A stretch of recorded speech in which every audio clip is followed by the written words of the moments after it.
Bienvenue amis Sagittaires pour votre tirage du mois de mai 2020. Abonnez-vous à ma chaîne pour ne pas manquer vos prochains tirages et pour réserver une consultation par téléphone avec moi, cliquez tout simplement sur le lien sous la vidéo. L'énergie avec laquelle vous entrez dans le mois est celle du 5e chakra de l'archange Gabriel renversé. Cette carte renversée nous indique souvent des blocages au niveau de la gorge. Quelque chose dans votre histoire pourrait vous avoir poussé à vous fermer, à vous renfermer, à vous taire.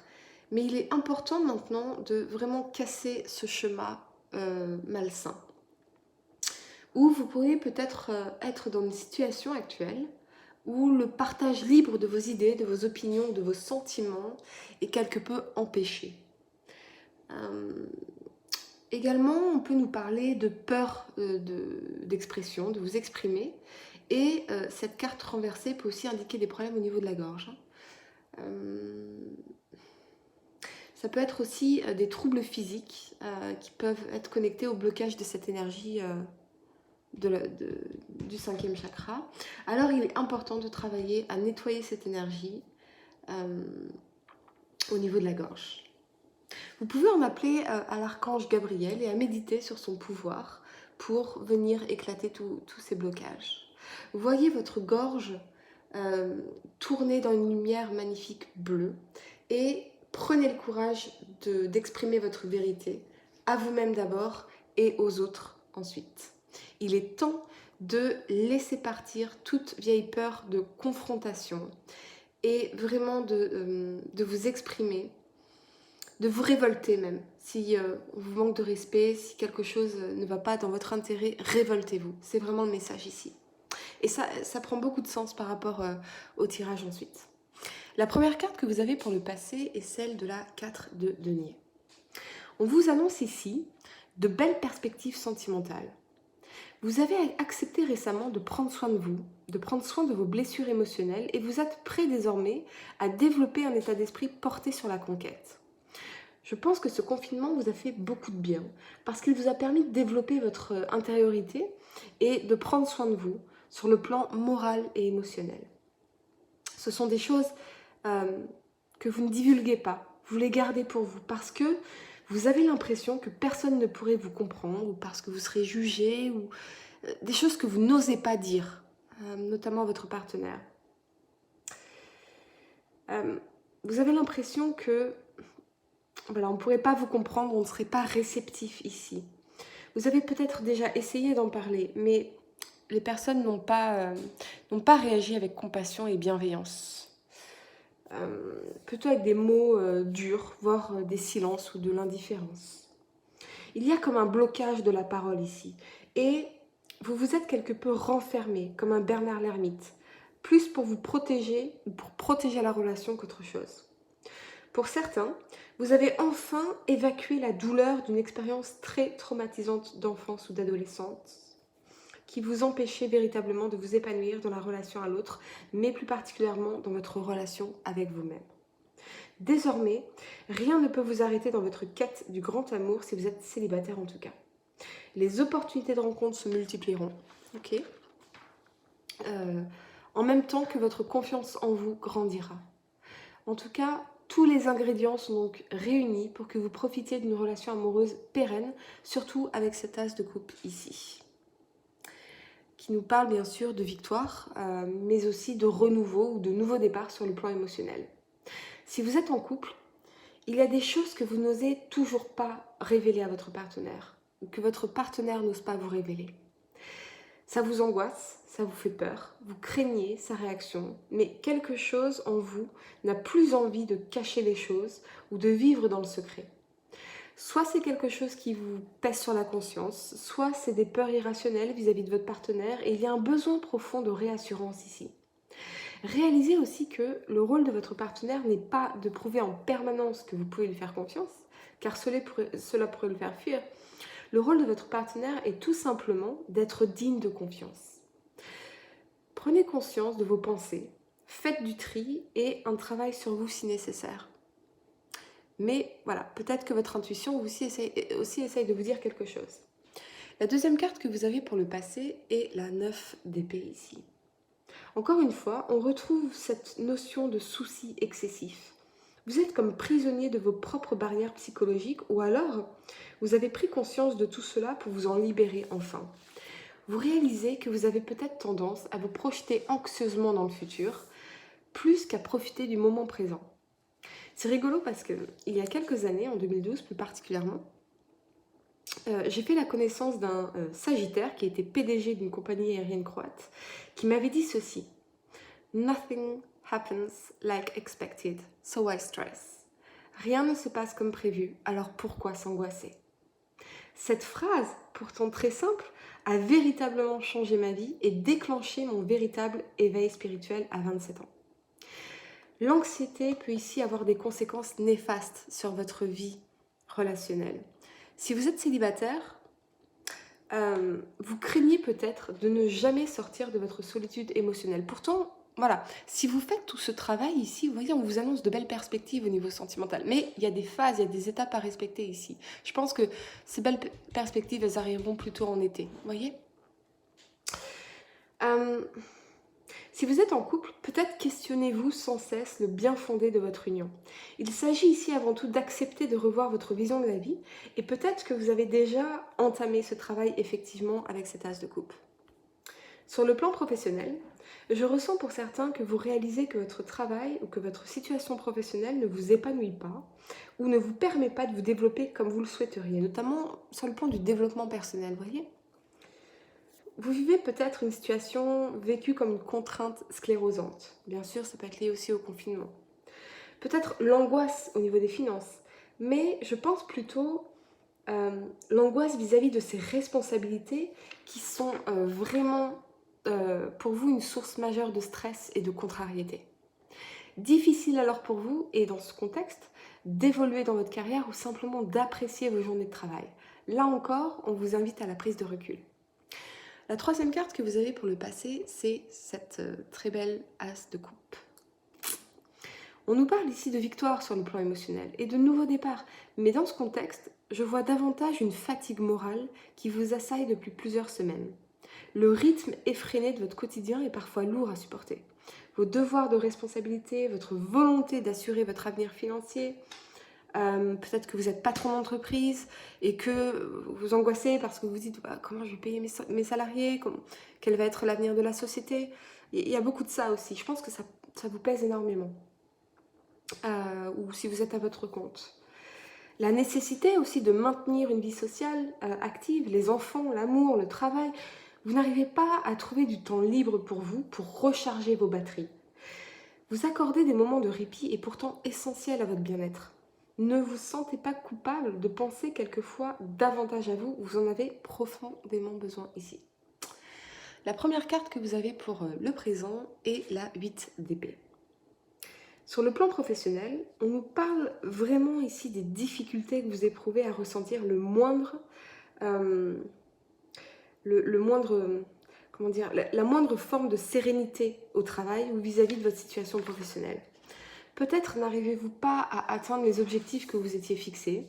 Peut-être que votre job ne correspond plus aux valeurs que vous souhaitez endosser ou que l'ambiance au niveau du travail au sein de l'équipe n'est pas idéale.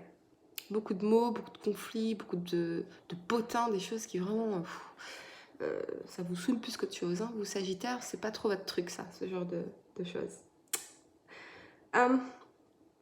C'est en se penchant longuement sur les scénarios à mettre en place que vous pourrez de nouveau envisager l'avenir plus calmement. Sur le plan sentimental, soit vous vous sentez piégé dans une relation, d'accord, qu'elle soit officielle ou officieuse,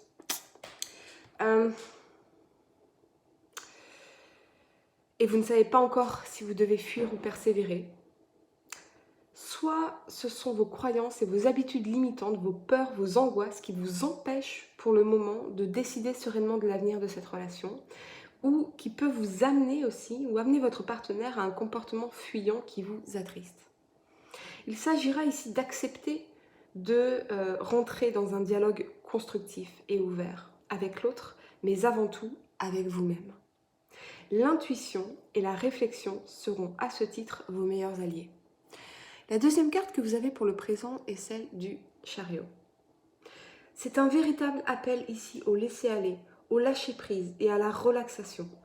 La société nous exhorte déjà à l'effort et à la performance. Pourquoi nous rajouter encore davantage de pression ? Rien ne sert de se perdre dans le rythme effréné du quotidien. Lorsque l'on peut trouver son bonheur à l'intérieur de soi et au contact de ceux qui nous sont chers. À chacun d'entre nous alors de trouver son propre équilibre en prenant compte de nos besoins véritables et du message transmis par nos émotions. Sur le plan sentimental, vous avez vraiment envie d'aller de l'avant, de laisser les doutes derrière vous. Vous avez envie d'y croire, vous avez envie d'agir et de construire, d'embrasser ce nouveau départ relationnel annoncé par le magicien ici. Mais c'est plus fort que vous et cela fragilise l'équilibre au sein du couple ou votre élan vers les autres. Encore une fois, vous n'arrivez pas à libérer votre parole. Ici, on vous invite pourtant à réfléchir ensemble aux éléments qui pourraient être améliorés plutôt qu'à tout remettre en question ou à prendre une décision hâtive. La communication non violente constitue alors dans ce cadre un allié précieux. Parce qu'il y a la présence du diable ici.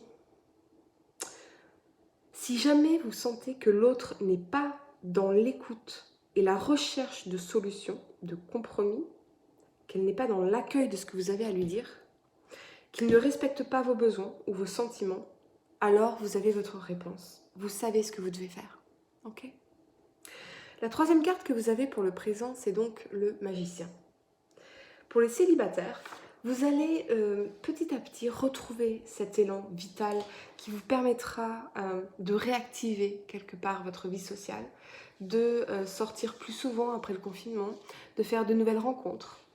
Pour les couples, vous allez mettre les choses à plat, avec ce désir commun de construire ensemble, de vous engager et de consolider votre relation.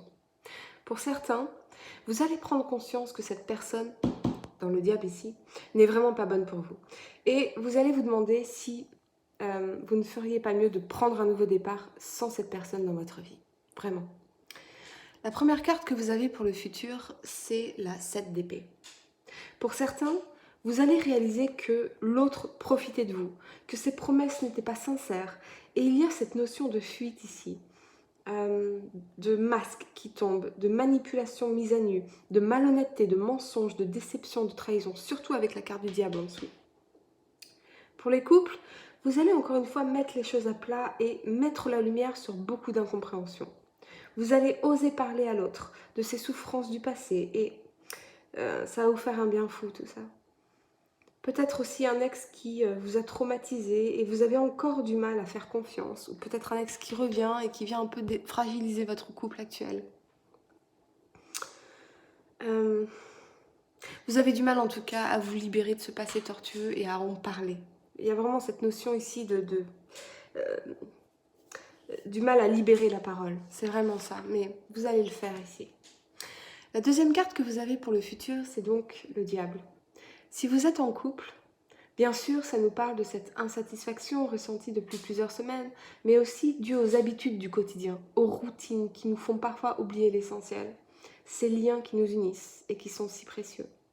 Il est nécessaire ici d'insuffler un nouveau vent sur votre relation, de la spontanéité, de la légèreté, de l'inédit, du nouveau, se surprendre l'un et l'autre, ce genre de choses. Peut-être aussi innover sur le plan sexuel, pourquoi pas.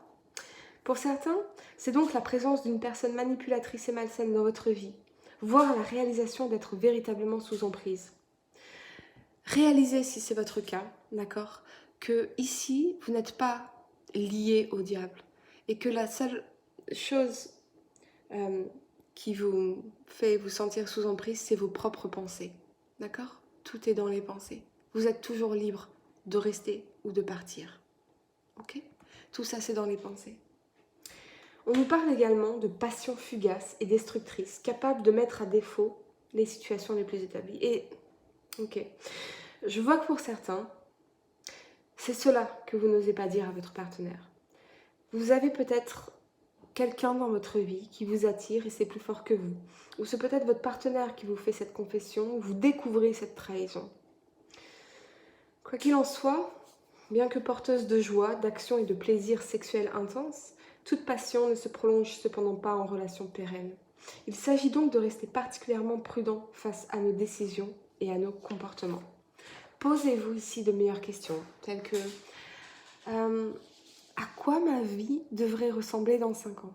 Est-ce que cette personne avec qui je suis, ou cette personne qui m'attire, ou cette personne où je n'arrive pas vraiment à voir clair, me permettra de déployer mes ailes, ou va-t-elle les brûler?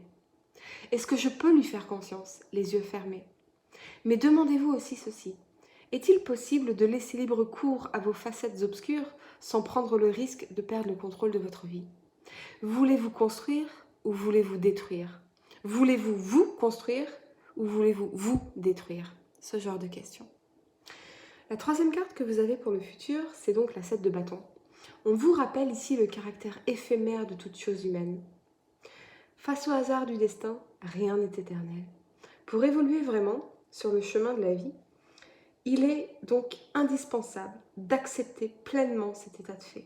Vous serez beaucoup plus serein. Cette prise de conscience vous permettra de prendre le recul nécessaire sur les situations que vous traversez, c'est-à-dire de rester modeste dans les succès, sans jamais être trop ébranlé par les déconvenus, peu importe le domaine concerné. À la nuit succède le jour, et l'hiver précède toujours le printemps. Pour réserver une consultation par téléphone avec moi, cliquez tout simplement sur le lien sous la vidéo, et moi je vous dis à très bientôt pour de nouveaux tirages.